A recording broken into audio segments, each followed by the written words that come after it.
видео үзүүлж байна. Эцэггүй өсгөх нь хүүхдийн сэтгэл зүйд хэрхэн нөлөөлдөг вэ?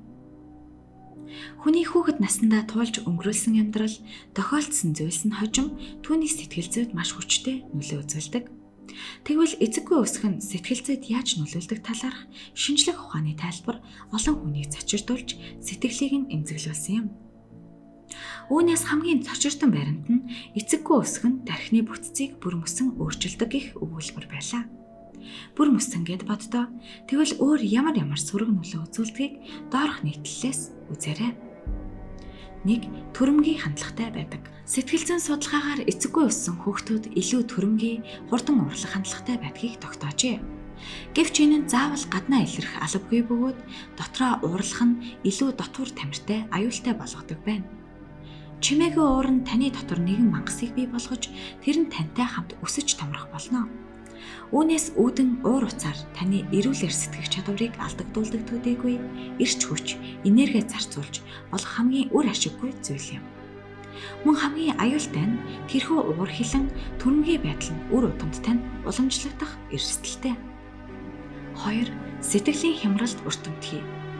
Эцэггүй өссөн өсвөр насныхан сэтгэлийн хямралд илүү өртөмхий байдаг. Энэ нь тэдний хувьд маш эмзэг сэдв төдийгүй амьдралынх нь хар бараанд орсон ч болж үлдэх нь бий.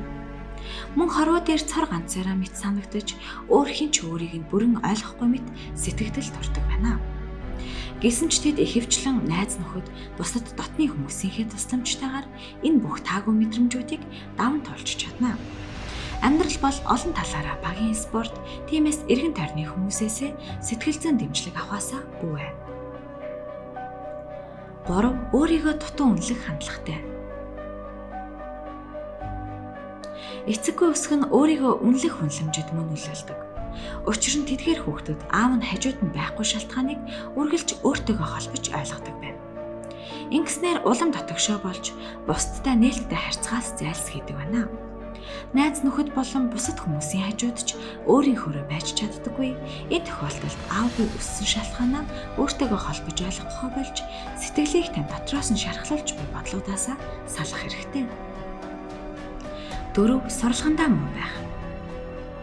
Эцэггүй өсгөн сурлагын чанар, боловсролд бас нөлөөлдөг. Энэ нь дотоод хүч, сэтгэлийн урам зориг тутмаг байдагтай холбоотой. Ингэснээр сурлагандаа муудаж ээжийнхээ урмыг хугалдаг байна. Гэсэн ч залруулах боломж хизээд байдаг. Сурахад оройтдаггүй гэдгийг бүү мартаарай. Хүнд хэцүү санагдсан ч амьдралынхаа их талаад живхүү, сэлхүү гэдэг нь таны гарт байгаа. 5. Шоронд хоригдож амиа хорлох магадлалтай. Эцэггүй өссөн хүүхдүүд ялангуяа хүүгүүд өсч томроод шоронд орох магадлал 2 дахин их байдаг гэсэн зочирдсон судалгаа байдаг. Үүний шалтгаан нь дээр дурдсанчлан илүү төрөмхий байдагтай холбоотой ба ахлах сургуулиар орхих магадлал өндөр, сөрөг нөлөөнд илүү мэдрэмтгий байдаг байна. Өөр нэгэн судалгаагаар өсвөр насныхны амиа хорлох шалтгааны 65% нь эцэггүй өссөнтэй холбоотой гэж гарчээ.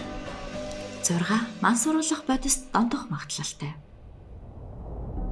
Аавгүй өссөн хүүхдүүд мансууруулах бодис илүү хэрэглэх хандлагатай байдаг байна. Учир нь ээж нь ганцаараа гэр бүлээ авч явахын тулд маш завгүй ажиллаж хүүхдүүдтэй хангалттай анхаарал хандуулж чаддаггүй. Харин энэ хугацаанд хүүхэд нь найз нөхдөдөө уруу татагдаж, архи, тамхи, мансууруулах бодис автах эрсдэл тулгардаг. Гэвч тэд насанд хүрснийхээ дараа архи тамхиг тохируулан хэрэглэж сурханч бий. Ингэснээр ямар ч асуудал хүнд хэцүүгээс өөрийгөө татаж авч чадах сэтгэлийн дотоод хүчтэй гэдгийг ухамсарлах болно.